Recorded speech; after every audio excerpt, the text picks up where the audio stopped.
Hello friends, welcome to கல்வி TV. So இந்த வீடியோவில் நம்ம கரண்ட் அஃபேர்ஸ் சீரிஸில் நியூ கிரிமினல் லா, ஸோ நம்முடைய மத்திய அரசாங்கம் ரீசெண்டாக ஒரு 3 புதிய கிரிமினல் சட்டங்கள் வந்து கொண்டு வந்திருந்தாங்க. ஸோ அதை பற்றி தான் வந்து பார்க்க போகிறோம். ஸோ அது ரொம்ப ரொம்ப ரொம்ப முக்கியமான ஒரு கான்செப்ட். ஏன்னா இது நம்மளுடைய இந்த கிரிமினல் ஜஸ்டிஸ் சிஸ்டத்தில் ரொம்ப ரொம்ப ஒரு மிகப்பெரிய ரிஃபார்ம் வந்து நம்முடைய மத்திய அரசாங்கம் வந்து பண்ணியிருக்காங்க. ஸோ அதனால் இந்த வீடியோவில் இதை பற்றின முக்கியமான விஷயங்கள், இந்த 3 சட்டங்களில் என்னென்ன விஷயங்கள் வந்து பேசியிருக்காங்க, அதே மாதிரி இந்த சட்டம், இந்த புதுசாக கொண்டு வந்துருக்கூடிய அந்த 3 சட்டங்களுடைய நெகட்டிவ்ஸ் என்ன, பாசிட்டிவ் என்ன அப்படிங்கிற எல்லா விஷயத்தையும் இந்த வீடியோவில் வந்து நம்ம பார்க்க போகிறோம்.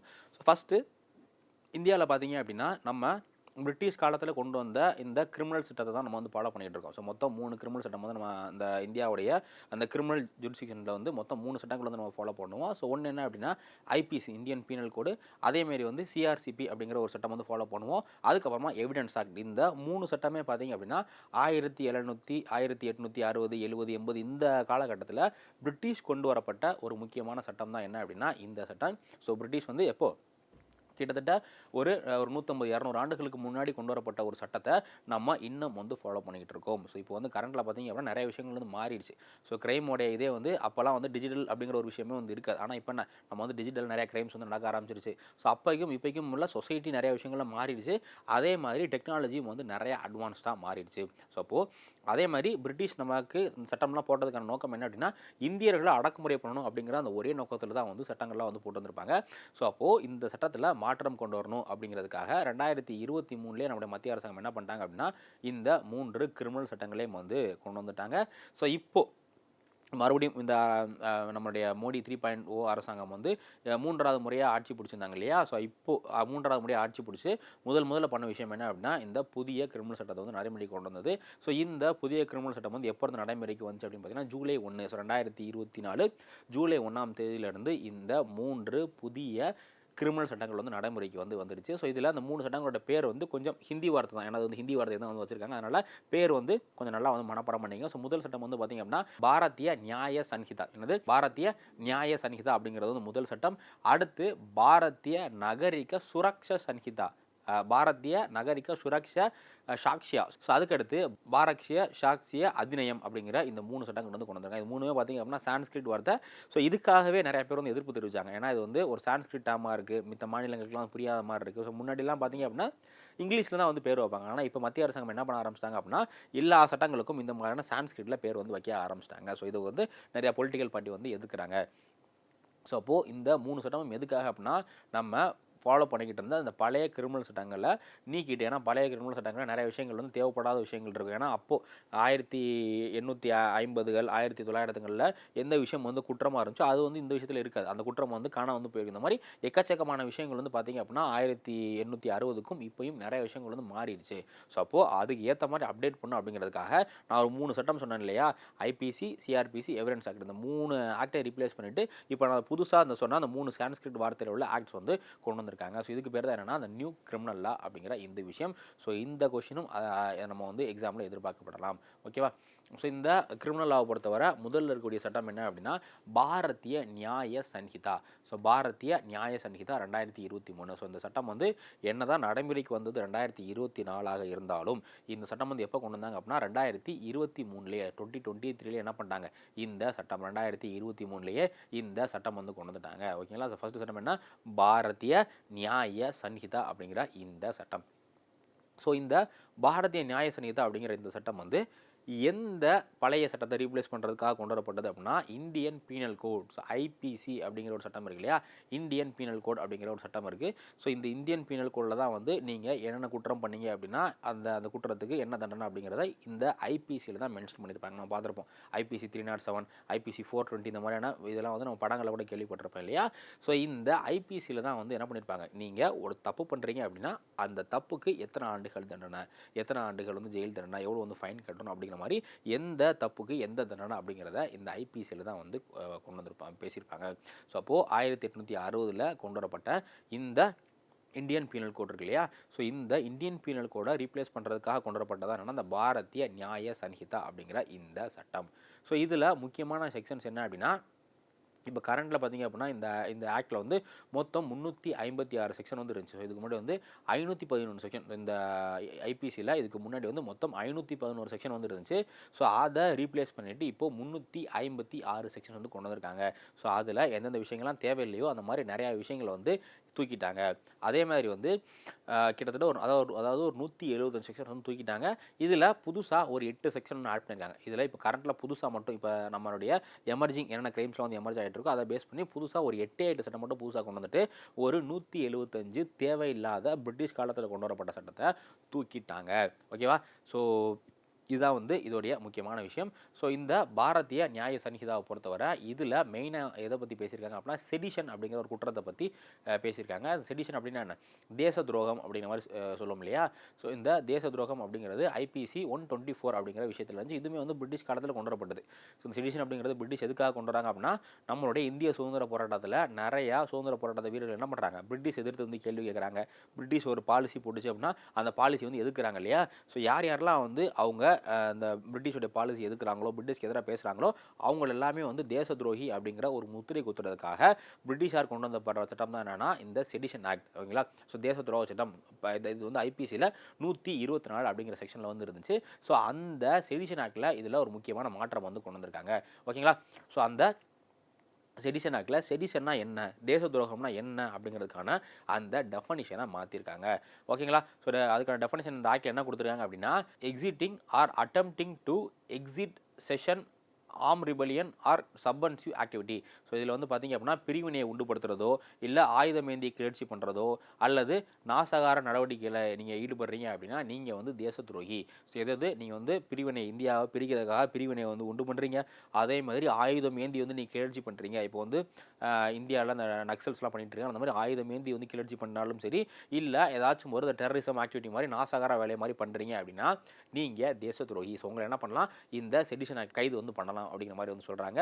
ஸோ அதுக்கப்புறமா இந்த தேச துரோக ஆக்டில் நீங்கள் வந்து அந்த ஆக்டை செஞ்சால் மட்டும் இல்லை, ஏதோ ஒரு தேச துரோகத்தை அதே இது ஒரு பிரிவினை ஆக்டிவிட்டியை, ஸோ இந்த பிரிவினைவாதத்தை நீங்கள் வந்து ஊக்குவிக்கிற மாதிரி இருந்தாலும் நீங்கள் அதை வந்து டேரெக்டாக செஞ்சுருக்கணும் அப்படிங்கிறது அவசியம் கிடையாது.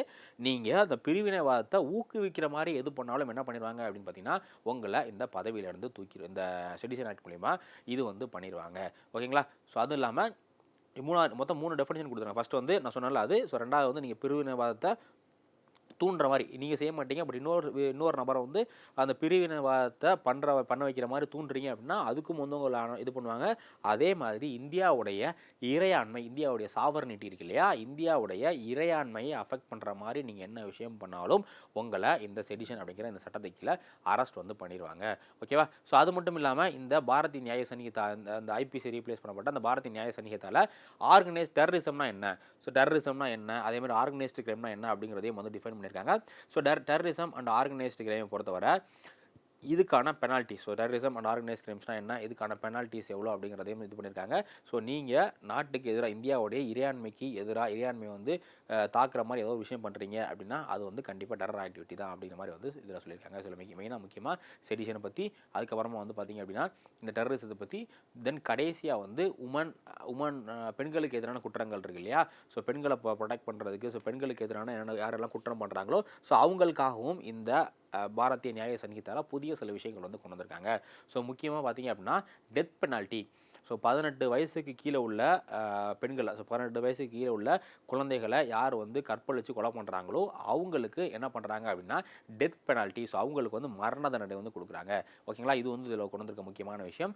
ஸோ அதுக்கப்புறம் பார்த்தீங்க அப்படின்னா இது இல்லாமல் நார்மலாக ஒரு செக்ஸுவல் வயலன்ஸ் பண்ணுறாங்க இல்லை செக்ஸுவல் ஹராஸ்மெண்ட் பண்ணுறாங்க அப்படின்னா அவங்களுக்கு 10 ஆண்டுகள் வந்து ஜெயில் தண்டனை வந்து கொடுக்குறாங்க. ஸோ யாரெல்லாம் வந்து 18 வயசுக்கு கீழே உள்ள பெண்களை குழந்தைகள் வந்து கற்பழித்து கொலை பண்ணுறாங்களோ அவங்களுக்கு என்ன தண்டனை, ஸோ அவங்களுக்கு வந்து மரண தண்டனை.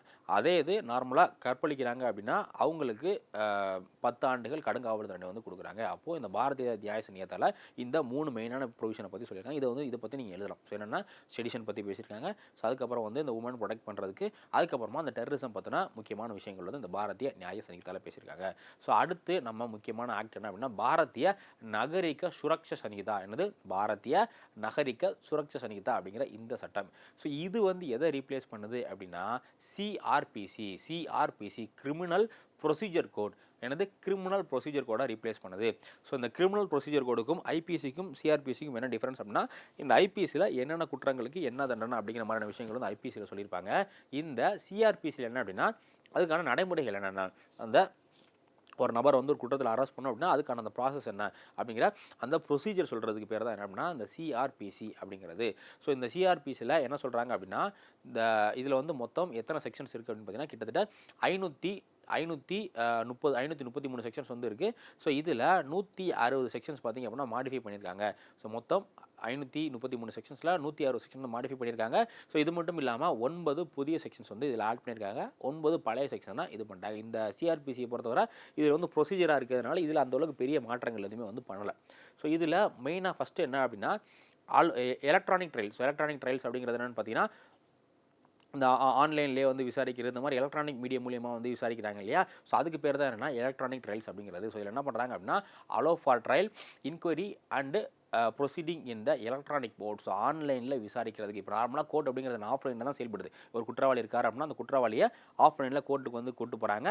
ஸோ கோர்ட்டில் அவருக்கான தண்டனைகள் வந்து கொடுக்குறாங்க. ஆனால் இப்போ இதுக்கு பதிலாக என்ன வந்து ப்ரொசீஜர் சொல்கிறாங்க அப்படின்னா, ஆன்லைன் மோடில் கூட வச்சுக்கலாம். ஓகேங்களா. ஸோ கோர்ட் அப்படிங்கிறது ஆஃப்லைன்லாம் செயல்படணும்னு தேவை கிடையாது. ஆன்லைனில் கூட கோர்ட் வந்து செயல்படலாம் அப்படிங்கிற மாதிரி வந்து சொல்கிறாங்க. ஸோ இது வந்து இப்போ ரீசெண்டாக கோவிட் வந்தப்போ இந்த மாதிரி தான் செயல்படுச்சு. ஸோ கோவிடில் வந்து யாருமே என்ன பண்ண முடியல, கோர்ட்டுக்கு வந்து போக முடியல. ஸோ இப்போ அந்த மாதிரியான சமயத்தில் ஆன்லைன் கோர்ட்டும் வந்து நடந்துச்சு. ஸோ இப்போது இந்த ப்ரொசீஜர் என்ன கொண்டு வராங்க அப்படின்னா, எலக்ட்ரானிக் ட்ரையல்ஸ் ஆன்லைன் மோடில் இது வந்து வச்சுக்கலாம். ஸோ அதே மாதிரி வந்து ஃபாரன்சிக் இன்வெஸ்டிகேஷன் அப்படிங்கிறது தடவியல் விசாரணை. ஸோ அந்த ஃபிங்கர் பிரிண்ட் பார்க்குறது தடவியல் விசாரணை பண்ணுவாங்கல்ல. ஸோ அது வந்து பார்த்திங்க அப்படின்னா, இப்போ ஒரு நபர் வந்து ஒரு தப்பு பண்ணுறாரு. அந்த தப்புக்கு வந்து ஒரு 7 ஆண்டுகளுக்கு மேலே, ஒரு நபர் பண்ணுற தப்புக்கு 7 ஆண்டுகளுக்கு மேலே அந்த நபருக்கு வந்து தண்டனை கொடுக்குறாங்க அப்படின்னா, அந்த வகையான தப்பு எந்தெந்த தப்புகள் நம்ம வந்து 7 ஆண்டுகளுக்கு மேலே தண்டனை கொடுக்கலாமோ, ஸோ அந்த மாதிரியான தப்புகள் இருக்கு இல்லையா. ஸோ அந்த தப்புகள் யார் யார் பண்ணுறாங்களோ அவங்களுக்கு என்ன பண்ணும், அந்த 7 ஆண்டுகளுக்கு மேலே தண்டனை வர மாதிரி தப்பு பண்ணுறவங்களுக்கு வந்து கம்பல்சரி இந்த ஃபாரன்சிக் டெஸ்ட் வந்து பண்ணணும். ஸோ அவங்களுக்கு வந்து கண்டிப்பாக வந்து தடயவியல் ஆய்வுகள் இதெல்லாமே வந்து பண்ணணும் அப்படிங்கிற மாதிரி வந்து சொல்கிறாங்க.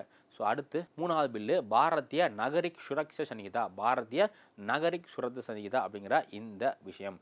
ஸோ இதில் வந்து பார்த்தீங்க அப்படின்னா, பாரதிய நகரிக சுரக்ஷா சங்கீதா அப்படிங்கிற இந்த விஷயத்தில் என்ன பண்ணுறாங்க அப்படின்னு பார்த்தீங்கன்னா, இதிலே மறுபடியும் ஸோ அந்த ப்ரொசீஜர் தான் வந்து சொல்கிறாங்க. ஸோ இதில் வந்து மெடிக்கல் சம்மந்தமான விஷயங்களை பற்றி, ஸோ இதில் வந்து மெடிக்கல் சம்மந்தமான விஷயத்தை பற்றி சொல்கிறாங்க. ஸோ இப்போது ஒரு ரேப் கேஸ் சம்திங் வருது அப்படின்னா, அந்த ரேப் கேஸ்க்கு போஸ்ட்மார்ட்டம் பண்ணுற டாக்டர் இருக்கார் இல்லையா, அந்த டாக்டர் என்ன பண்ணுவோம், அந்த போஸ்ட்மார்ட்டம் ரிப்போர்ட்டை அந்த கேஸ் நடந்ததுலேருந்து ஒரு 7 நாளைக்குள்ளே, ஸோ கம்பல்சரியாக அந்த கேஸ் எப்போ வந்து அந்த இன்சிடென்ட் நடந்திருக்கோ அந்த இன்சிடென்ட் நடந்ததுலேருந்து 7 நாளைக்குள்ளே டாக்டர் வந்து அந்த விஷயத்துக்கான போஸ்ட்மார்ட்டம் ரிப்போர்ட் வந்து கம்பல்சரி கொடுக்கணும். அதே மாதிரி வந்து ஜட்ஜ்மெண்ட், இந்த மாதிரியான கேஸஸ்க்கு வந்து ஜட்ஜ்மெண்ட் வந்து கண்டிப்பாக 30 டேல, ஓகேங்களா. ஸோ ஜட்ஜ்மெண்ட் வந்து 30 டேல வந்து இந்த கேஸஸ்க்கான ஜட்ஜ்மெண்ட் வந்து கொடுக்கணும். ஸோ அதுக்கடுத்து பார்த்தீங்க அப்படின்னா, அந்த கேஸோடைய இது என்ன ஸ்டேஜில் இருக்குது, எப்போ வந்து அடுத்து இது ஹியரிங், அந்த மாதிரியான அந்த கேஸஸ் பார்த்தோன்னா ஸ்டேஜஸ் எந்தெந்த ஸ்டேஜஸில் இருக்குது அப்படிங்கிற அந்த ஸ்டேட்டஸ் என்ன பண்ணணும் அப்படின்னா, அந்த பாதிக்கப்பட்ட நபர்களுக்கு வந்து கண்டிப்பாக வந்து தெரிவிக்கணும். ஸோ அந்த கேஸ் வந்து என்ன ஸ்டேஜில் இருக்குது, அடுத்து எப்போ ஹியரிங், இந்த மாதிரியான அந்த கேஸோட ஸ்டேட்டஸ் இருக்கு இல்லையா, அந்த கேஸோட ஸ்டேட்டஸை கண்டிப்பாக அந்த விக்டிம்ஸ்க்கு வந்து தெரிவிக்கணும். ஸோ அதுக்கடுத்து பார்த்தீங்க அப்படின்னா, framing of charge by the session court must be accord within 60 days. அந்த செஷன் சார்ஜோடைய அந்த ஃப்ரேமிங், அந்த ஹியரிங் வந்து பார்த்திங்க அப்படின்னா 60 நாளில் இருந்து, ஃபஸ்ட்டு ஹியரிங்லேருந்து 60 நாளைக்குள்ளே அந்த செஷன் கோர்ட்டோடைய எல்லா ப்ரொசீஜரும் வந்து முடிச்சிடணும். ஓகேவா. ஸோ இதுதான் பார்த்திங்க அப்படின்னா இந்த பாரதிய நியாய சங்கீதாவுடைய முக்கியமான விஷயம். ஓகேவா. ஸோ மொத்தம் எத்தனை சட்டம் பார்த்துருக்கோம், மொத்தம் வந்து ஒரு 3 சட்டம் வந்து இந்த இதில் வந்து கொண்டு வந்திருக்காங்க. ஓகேங்களா. மொத்தம் வந்து ஒரு 3 சட்டம் வந்து இதில் கொண்டு வந்திருக்காங்க. ஸோ இதில் எவிடன்ஸ் ஆக்டில் மெயினாக என்ன கொண்டு வந்திருப்பாங்க அப்படின்னு பார்த்தீங்கன்னா, ஸோ எவிடன்ஸ் ஆக்டில் மெயினாக கொண்டு வந்திருக்க விஷயம், இப்போது கரண்ட்டில் நம்ம வந்து கோர்ட்டில் ஒரு எவிடன்ஸ் சப்மிட் பண்ணுறோம் அப்படின்னா, அந்த எவிடன்ஸ் வந்து நார்மலாக ஆஃப்லைன் எவிடன்ஸாக தான் இருக்கணும். அது வந்து ஹார்ட் காப்பியாவோ இல்லை ஆஃப்லைன் சம்மந்தமான எவிடன்ஸாக தான் வந்திருக்கணுமே தவிர, ஆன்லைன் நீங்கள் ஒரு மெசேஜ் கொடுக்குறதோ இல்லை ஏதோ ஒரு ஸ்க்ரீன்ஷாட் காட்டுறதோ, இந்த மாதிரி டிஜிட்டல் எவிடன்ஸ் வந்து இப்போ கரண்ட்டில் வந்து செல்லுபடி ஆகாது. ஆனால் இந்த புதுசாக கொண்டு வந்திருக்க இந்த எவிடன்ஸ் ஆக்டில் என்ன கொண்டு வந்திருக்காங்க அப்படின்னா, ஆன்லைன் எவிடன்ஸும், அதாவது டிஜிட்டல் எவிடன்ஸ் இருக்கு இல்லையா, ஸோ டிஜிட்டல் எவிடன்ஸும் செல்லுபடியாகும். ஸோ டிஜிட்டல் எவிடன்ஸும் செல்லுபடியாகும் அப்படிங்கிற மாதிரி இந்த புது எவிடன்ஸ் ஆக்டில் கொண்டு வந்திருக்காங்க. ஓகேவா. ஸோ இப்போது இந்த சட்டத்துடைய இந்த 3 சட்டங்களுடைய முக்கியமான விஷயங்கள் என்னென்ன அப்படிங்கிறத வந்து நம்ம பார்க்கலாம். ஸோ இந்த 3 சட்டங்களுடைய சிக்னிஃபிகன்ஸ் என்னென்ன அப்படிங்கிறத இப்போ வந்து நம்ம பார்க்கலாம். ஸோ இதோடைய முதல் சிக்னிஃபிகன்ஸ் என்ன அப்படின்னா decolonisation of law. So colony ஆட்சியில் கொண்டு வரப்பட்ட அந்த பிரிட்டிஷ் சட்டங்களை வந்து நீக்குதல், இது வந்து பிரிட்டிஷ் சட்டத்தை நீக்கிறதுக்கான ஒரு முக்கியமான நடவடிக்கையாக வந்து நம்ம வந்து பார்க்கலாம். ஏன்னா இந்த சட்டங்கள் எல்லாம் எப்போ கொண்டு வரப்பட்டது? 1860 1870 இந்த மாதிரியான காலகட்டத்தில் பிரிட்டிஷ் அரசாங்கம் கொண்டு வரப்பட்ட ஒரு விஷயம். ஓகேங்களா? ஸோ அந்த பிரிட்டிஷ் அரசாங்கம் எதுக்காக கொண்டு வந்தாங்க? நம்ம இந்தியாவோட வெல்ஃபேருக்காக கொண்டு வந்தாங்கன்னா கண்டிப்பாக வந்து கிடையாது. ஸோ இந்தியர்களை வந்து ஒடுக்கணும், இந்தியர்களில் யார் யாரெல்லாம் வந்து பிரிட்டிஷ்க்கு எதிராக பேசுகிறாங்களோ அவங்கள வந்து நம்ம வந்து ஒடுக்கணும் அப்படிங்கிறதுக்காக கொண்டு வரப்பட்டதான் இந்த சட்டங்கள். ஓகேவா? ஸோ அப்போது இன்னமும் அந்த சட்டம் இருக்கிறது வந்து சரியான இதாக வந்து இருக்காது. இப்போ இந்தியா வந்து சுதந்திரம் அடைஞ்சு ஒரு 75 ஆண்டுகள் வந்து ஆக போகுது. இப்போது நிறையா கான்செப்ட், லிபர்ட்டி, ஈக்குவலிட்டி, இந்த மாதிரி எக்கச்சக்கமான கான்செப்ட் வந்து நமக்கு வந்து கிடச்சிருச்சு. ஸோ இன்னமும் வந்து இந்த காலனி ஆதிக்க சட்டம் வந்து நம்மளை வந்து ஆட்சி செஞ்சுக்கிட்டு இருக்கிறது வந்து யாருக்கு வந்து அதிகமான பவர் கொடுக்குற மாதிரி இருக்குது? போலீஸ்க்கு வந்து அதிகமான பவர் வந்து கொடுக்குற மாதிரி இருக்குது. ஸோ அப்படிங்கிறதுனால என்ன பண்ணுறாங்க அப்படின்னா இந்த சட்டத்தை வந்து ரிமூவ் வந்து பண்ணிட்டாங்க. பழைய சட்டத்தை ரிமூவ் பண்ணிவிட்டு புது சட்டம் வந்து கொண்டு வந்திருக்காங்க. அதுக்கடுத்து ஸோ முக்கியமாக நம்ம மக்களுடைய உரிமைகளை வந்து பாதுகாக்கணும். ஸோ பிரிட்டிஷ் அரசாங்கம் வந்து இந்த சட்டம் கொண்டு வரப்போ மக்களுடைய உரிமை வந்து பாதிக்கப்படுதா பாதிக்கப்படலையா அந்த மாதிரி எந்த விஷயத்தையும் வந்து அவங்க டெஸ்ட் பண்ணலை. ஏன்னா இந்தியர்கள் வந்து அவங்களுடைய மக்கள் வந்து கிடையாது. ஓகேங்களா? பிரிட்டன் மக்கள் தான் அவங்களுடைய மக்கள். ஸோ அதனால் பிரிட்டிஷ் என்ன பண்ணல, நம்ம இந்த சட்டம் வந்து இந்தியர்களை பாதிக்குமா இல்லையா அப்படிங்கிற எந்த விஷயத்தையும் அவங்க என்ன பண்ணல அப்படின்னா கன்சிடர் வந்து பண்ணாமல் தான் வந்து இந்த சட்டம் வந்து கொண்டு வந்திருந்தாங்க. ஸோ அதனால இந்த சட்டம்னால மக்களுடைய அடிப்படை உரிமைகள், எல்லா பேசிக்கான மக்களுடைய ஃபண்டமெண்டல், அவங்களுடைய பேச்சுரிமை, கருத்துரிமை, இந்த மாதிரி எல்லா உரிமைகளும் அடி வாங்கப்பட்டது. இந்த இந்த சட்டம்னால, பழைய சட்டம்னால பார்த்தீங்க அப்படின்னா மக்களுடைய எல்லா உரிமைகளும் வந்து பாதிக்கப்பட்டது. ஸோ இப்போது புது சட்டம் கொண்டதுனால அந்த உரிமைகள் எல்லாத்தையுமே வந்து திரும்ப மீட்டெடுத்து மக்களுடைய உரிமைகளை வந்து நம்ம வந்து பாதுகாக்கலாம் அப்படிங்கிறதுக்காக தான் இந்த சட்டம் வந்து கொண்டு வந்திருக்காங்க. ஸோ அடுத்து பார்த்தீங்க அப்படின்னா இந்த சட்டத்தில் வந்து வெளிப்படைத்தன்மை இருக்கும். ஸோ பிரிட்டிஷ் சட்டத்தில் வந்து வெளிப்படைத்தன்மையே வந்து இருக்காது. ஓகேங்களா? எந்த வித வெளிப்படைத்தன்மை இல்லாமல் எல்லாமே வந்து ரொம்ப வேகாக, ஸோ ரொம்ப வெளிப்படைத்தன்மை இல்லாமல் ஒரு சட்டமாக வந்து இருந்துச்சு. ஸோ இப்போது இந்த சட்டம் வந்து வெளிப்படைத்தன்மை உள்ளதாகவும் இருக்கும். ஸோ அது மட்டும் இல்லாமல் இந்த சட்டம் வந்து ரொம்ப எஃபிஷியண்ட்டாக, ஏன்னா முதல்ல நிறையா சட்டம் இருந்துச்சு. நம்ம ஃபஸ்ட்டே பார்த்தோம் இல்லையா, அந்த பாரதிய நியாய சங்கீதா ஐபிசியில் பார்த்தீங்க அப்படின்னா மொத்தம் ஒரு 500 சட்டத்துக்கிட்ட இருந்து இப்போ என்ன பண்ணிட்டாங்க, ஒரு 350 சட்டம், கிட்டத்தட்ட ஒரு 170 சட்டத்தை வந்து ரிமூவ் பண்ணிட்டாங்க. ஸோ அப்போது இதனால் என்ன ஆகும் அப்படின்னா ரொம்ப எஃபிஷியண்ட்டாக வந்து நம்மளுடைய கிரிமினல் ஜஸ்டிஸ் சிஸ்டம் வந்து செயல்படுறதுக்கு அதிகமான வாய்ப்புகள் வந்து இருக்குது. ஸோ அப்போது இதனால் டிரான்ஸ்பரன்சியும் வந்து அதிகமாகும். அதே மாதிரி வந்து என்னது எஃபிஷியன்சினா என்ன, அந்த செயல்பாடுகள் நம்மளுடைய கோர்ட்டு, நம்மளுடைய போலீஸு, நம்மளுடைய பிரிசன், இந்த மாதிரி இந்த 3 துறையோட செயல்பாடும் வந்து அதிகரிக்கிறதுக்கு வந்து வாய்ப்புகள் இருக்குது. ஸோ அதே மாதிரி இப்போ இந்த டிஜிட்டல் கோட்லாம் கொண்டு வந்துட்டாங்க இல்லையா? இப்போ டிஜிட்டல் கோட்லாம் கொண்டு வந்து என்ன ஆகும், நேரம் வந்து மிச்சமாகும்ல. ஸோ இப்போ நார்மலாக வந்து நம்ம கேஸ்க்கு என்ன பண்ண, இப்போ குற்றவாளி இருக்காரு அப்படின்னா அந்த குற்றவாளியை போலீஸ் வந்து போலீஸ் ஸ்டேஷன்லேருந்து திரும்ப வந்து கோர்ட்டு கூட்டணும், கோர்ட்லேருந்து திரும்ப வந்து போலீஸ் ஸ்டேஷன் கூட்டணும். இதே வந்து பெரிய விஷயம். ஆனால் இப்போது இந்த கோர்ட், ஆன்லைன் கோர்ட் அப்படின்னா ஈஸியாக வந்து எல்லாத்துக்குமே, ஜட்ஜஸ்க்கும் ஈஸியாக இருக்கும். அதே மாதிரி வந்து கேஸ் அட்டன் பண்ணுறவங்க இந்த மாதிரி எல்லாத்துக்குமே வந்து ஈஸியாக இருக்கும். ஸோ இதனால் என்ன அப்படின்னா நிறையா கேசஸ் வந்து சால்வ் பண்ண முடியும். இந்தியாவில் கிட்டத்தட்ட பார்த்தீங்க அப்படின்னா ஒரு 3.2 கோடி, ஸோ 3.5 கோடி 3.3 கோடியே 20 லட்சம் கேசஸ் கிட்ட இந்தியாவில் வந்து பெண்டிங் இருக்குது. ஸோ அப்போது இந்த மாதிரியான நம்ம சீர்திருத்தங்கள்லாம் பண்ணும்போது நம்மளுடைய கிரிமினல் ஜஸ்டிஸ் சிஸ்டம் வந்து எஃபிஷியன்ட் ஆகும். அதே மாதிரி நம்மளுடைய பேக்லாகில் இருக்க கேசஸ் எல்லாமே வந்து சீக்கிரம் வந்து சால்வ் ஆகிறதுக்கு வாய்ப்பு இருக்குது. ஸோ அது மட்டும் இல்லாமல் இதில் வந்து இந்த டேட் கொடுத்துருக்காங்கல்ல, இப்போ வந்து ஒரு ரேப் நடந்துருச்சு அப்படின்னா அந்த ரேப் அந்த பெண்ணுடைய போஸ்ட்மார்ட்டம் ரிப்போர்ட்டை 7 நாளைக்குள்ள கொடுக்கணும், ஹியரிங் வந்து இவ்வளோ நாளைக்குள்ள கண்டக்ட் பண்ணணும் அப்படிங்கிற மாதிரி அந்த டெட்லைன் கொடுத்துருக்கிறதுனால என்ன பண்ணுவாங்க, ஜுடிஷியரியும் சரி போலீஸும் சரி எல்லாருமே வந்து நல்லா சிறப்பாக வந்து செயல்படுவாங்க. அந்த டேட்டுக்குள்ளே அந்த இதை முடிக்கணும் அப்படிங்கிற ஒரு கட்டாயம் இருக்கிறதுனால அந்த ஜஸ்டிஸ் வந்து சீக்கிரமாக வந்து வழங்கிடுவாங்க. ஸோ இதுதான் பார்த்தீங்க அப்படின்னா இந்த புதிய கிரிமினல் சட்டத்தில் இருக்கக்கூடிய பாசிட்டிவான விஷயங்கள். ஓகேங்களா? ஸோ இதில் என்ன தான் வந்து பாசிட்டிவான விஷயங்கள் இருந்தாலும் இதில் நெகட்டிவான விஷயங்கள் இருக்க தான் செய்யுது. ஸோ அதை நம்ம வந்து அடுத்து பார்க்கலாம். ஸோ நம்ம எல்லா விஷயத்துலையும் என்ன ஒரு பாசிட்டிவ்னு இருந்துச்சுன்னா கண்டிப்பாக அந்த விஷயத்துக்கு வந்து நெகட்டிவ் இருக்கும். ஸோ இது ரெண்டுமே நம்ம வந்து பார்க்கணும். அந்த விஷயத்தோட பாசிட்டிவ் என்ன, அந்த விஷயத்தோட நெகட்டிவ் என்ன அப்படிங்கிற ரெண்டு சைடுமே நம்ம வந்து அனலைஸ் பண்ணணும். ஸோ இப்போ நெக்ஸ்ட்டு இதோடைய இஷ்யூஸ் என்ன, இந்த சட்டத்தை கொண்டு வரதில்ல, இந்த சட்டத்தை நடைமுறைப்படுத்தல இருக்கக்கூடிய இஷ்யூஸ் என்னென்ன அப்படிங்கிறது வந்து பார்க்கலாம். ஸோ முதல்ல இதோடைய இஷ்யூ என்ன அப்படின்னு பார்த்தீங்கன்னா, இந்த சிஸ்டத்தை இந்த பில்லை வந்து ஃப்ரேம் பண்ணாங்கல்ல, இந்த பில்லை வந்து கொண்டு வந்தாங்க இல்லையா, அந்த கொண்டு வர ப்ராசஸே வந்து ரொம்ப வெளிப்படைத்தன்மை இல்லாத ஒரு ப்ராசஸாக இருக்குது அப்படிங்கிற மாதிரி சொல்கிறாங்க. ஸோ எப்போவுமே வந்து நம்மளுடைய அரசாங்கம் ஒரு பில்லு கொண்டு வர்றாங்க அப்படின்னா அந்த பில் என்ன பண்ணுவாங்க, ஒன்று கமிட்டி ஸ்டேஜ் கொடுத்து ரெக்கமெண்டேஷன் கேட்பாங்க, இல்லை மக்களுடைய ஒப்பீனியன் பற்றி கேட்பாங்க. ஆனால் இந்த பில்லுக்கு அந்த மாதிரியான எந்த விஷயமே வந்து கேட்கல. ஓகேங்களா? ஸோ இது வந்து முழுக்க ஒரு வெளிப்படைத்தன்மை இல்லாமல் உருவாக்கப்பட்ட ஒரு பில்லு. அதனால் இது வந்து மக்களுடைய நலனுக்கு எதிராக இருக்குது. ஏன்னா மக்களுடைய நலனுக்கு எதிராக இருக்கனால தான் அரசாங்கம் வந்து என்ன பண்ணல, இந்த பில்லை வந்து மக்களுடைய ஒப்பீனியன் கேட்டோ இல்லை வேறு எக்ஸ்பர்ட்டோட ஒப்பீனியன் கேட்டோ வந்து விடலை அப்படிங்கிற மாதிரி நிறைய பேரும் சொல்கிறாங்க. ஸோ முதல்ல என்ன அப்படின்னா இந்த சட்டம் உருவாக்குவதில் வெளிப்படைத்தன்மை தன்மை எதுவுமே இல்லாமல், பப்ளிக் ஒப்பீனியன் கேட்காம, ஆப்போசிஷனை கன்சல்ட் பண்ணாமல், இந்த மாதிரி எக்ஸ்பர்ட்ஸை கன்சல்ட் பண்ணாமல், எந்த வித பப்ளிக் ஒப்பீனியனுமே இல்லாமல், ஒரு வெளிப்படைத்தன்மை இல்லாமல் இந்த சட்டத்தை வந்து நடைமுறைப்படுத்திட்டாங்க, ஏற்றிட்டாங்க அப்படிங்கிற மாதிரியான குற்றச்சாட்டு வந்து வருது.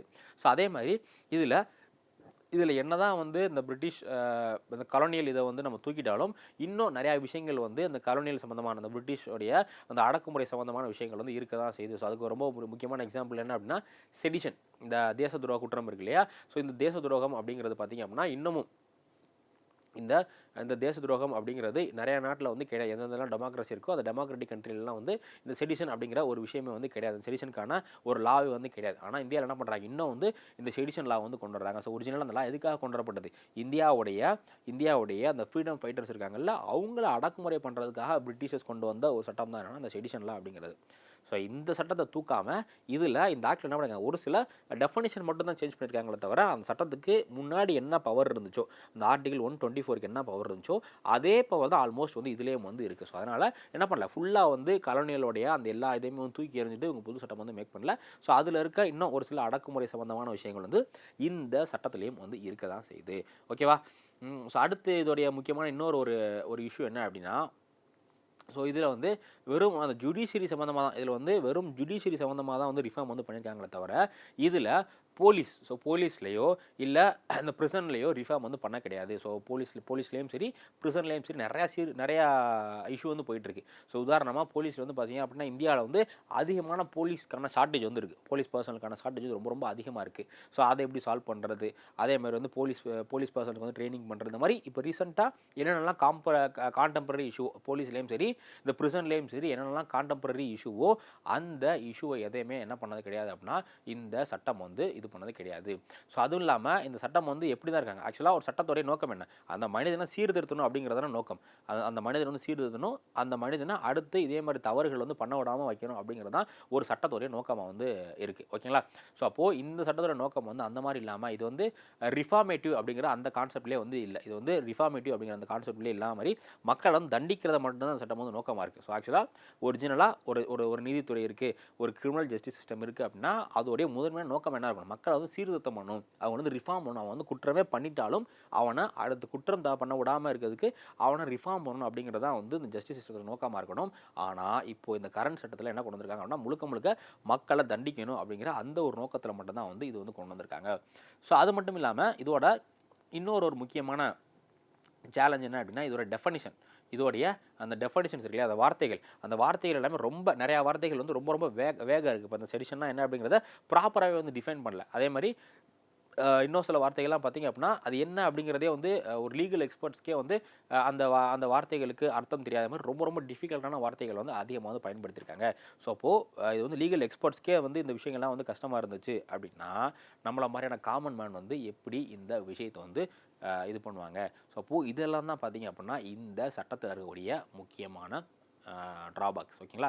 ஸோ நம்ம என்ன பார்த்துட்டோம், இது அந்த 3 சட்டத்தை பற்றியும் பார்த்துட்டோம், அதுக்கப்புறமா அதோடைய அட்வான்டேஜஸ் என்ன, எதுக்காக தேவை அப்படிங்கிறதையும் பார்த்துட்டோம். ஸோ அடுத்து இதில் இருக்க இஷ்யூஸ் என்ன அப்படிங்கிறதையும் நம்ம வந்து என்ன பண்ணியாச்சு அப்படின்னா பார்த்தாச்சு. ஸோ இப்போ நீங்கள் என்ன பண்ணிக்கங்க அப்படின்னா இதுக்கான ஒரு வே ஃபார்வர்டு வந்து இது பண்ணிக்கோங்க. ஸோ இப்போது உங்களுக்கு ஒரு ப்ராக்டிஸ் கொஸ்டின் வந்து கொடுக்குறேன். ஸோ நீங்கள் வந்து ட்ரை பண்ணி பாருங்கள். நம்ம பார்த்த விஷயங்களை வச்சு நீங்கள் ஒரு ப்ராக்டிஸ் கொஸ்டின் வந்து எழுதுங்க.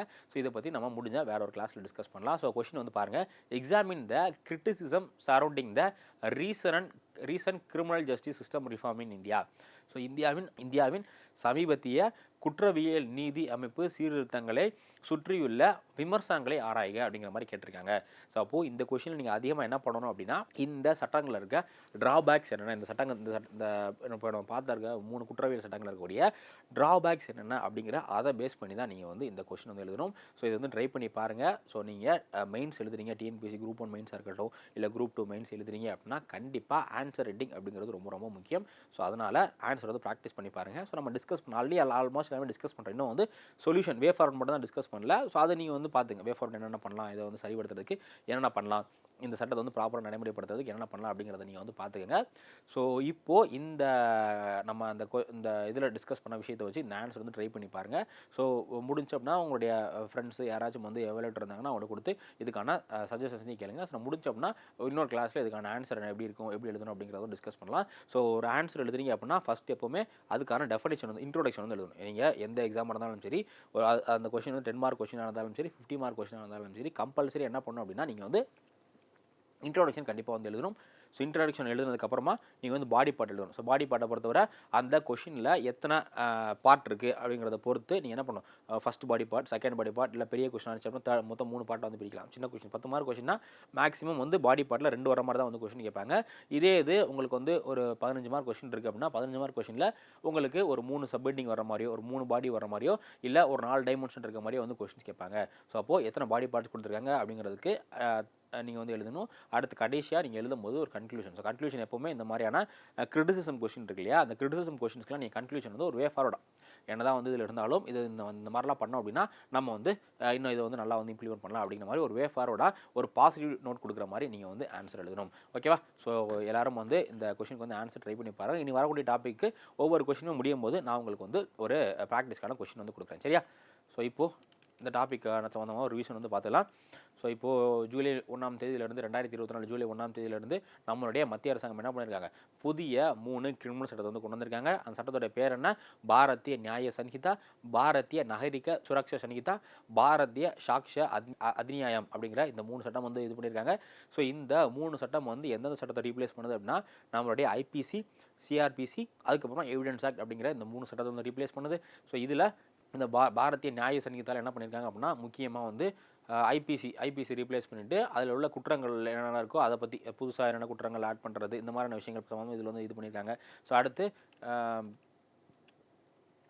அடுத்து நகரிக சுரக்ஷா சன்ஹிதா வந்து பார்த்திங்க அப்படின்னா இது வந்து சிஆர்பிசி அந்த கிரிமினல் ஜஸ்டிஸ் சிஸ்டத்துக்கான அந்த ப்ரொசீஜர் என்ன அப்படிங்கிறத பற்றி இதில் வந்து பேசியிருக்காங்க. ஸோ அடுத்து கடைசியாக வந்து பார்த்திங்க அப்படின்னா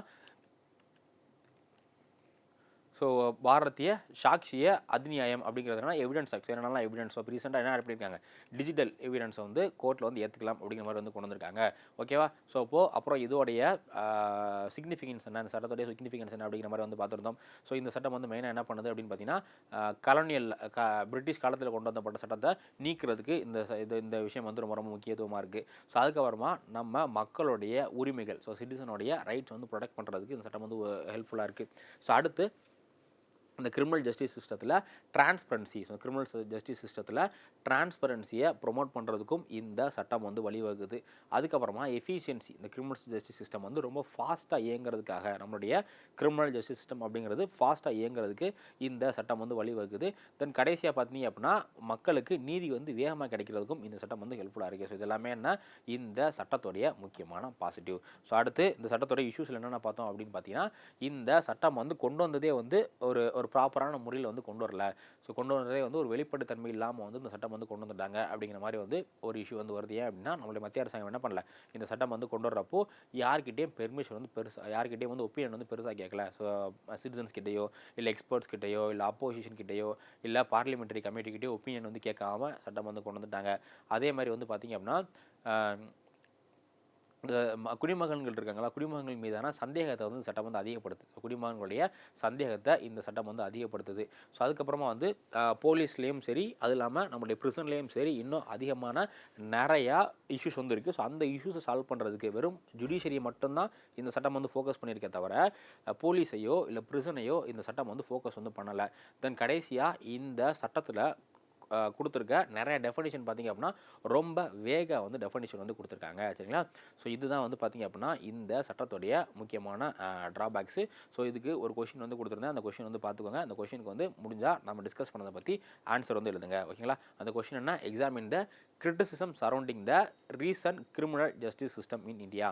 ஸோ இந்தியாவில் சமீபத்திய குற்றவியல் நீதி அமைப்பு சீர்திருத்தங்களை சுற்றியுள்ள விமர்சனங்களை ஆராயுங்கள் அப்படிங்கிறதான் இந்த கொஷின். ஸோ இந்த கொஷினுக்கு என்ன பண்ணணும் அப்படின்னா நீங்கள் மேக்ஸிமம் வந்து கிரிட்டிசிசம் தான், இந்த இதோடைய கிரிட்டிசிசம் தான் வந்து நீங்கள் அதிகமாக எழுதணும். ஸோ இதுக்கு வந்து கண்டிப்பாக நீங்கள் வந்து வே ஃபார்வர்டு வந்து கொடுத்துருக்கணும். ஓகேவா? ஸோ இதை வந்து நீங்கள் எழுதுங்க. ஸோ நம்ம வந்து முடிஞ்சா நெக்ஸ்ட் கிளாஸில் இதுக்கான ஆன்சர் வந்து நம்ம டிஸ்கஸ் பண்ணலாம். ஸோ இதோட நம்ம வந்து இந்த டாபிக் வந்து என் பண்ணிக்கலாம். ஸோ நெக்ஸ்ட் கிளாஸில் நம்ம வேறு ஒரு பாலிட்டி சம்மந்தமான கரண்ட் அஃபேர்ஸ் டாபிக் வந்து பார்க்கலாம். நன்றி.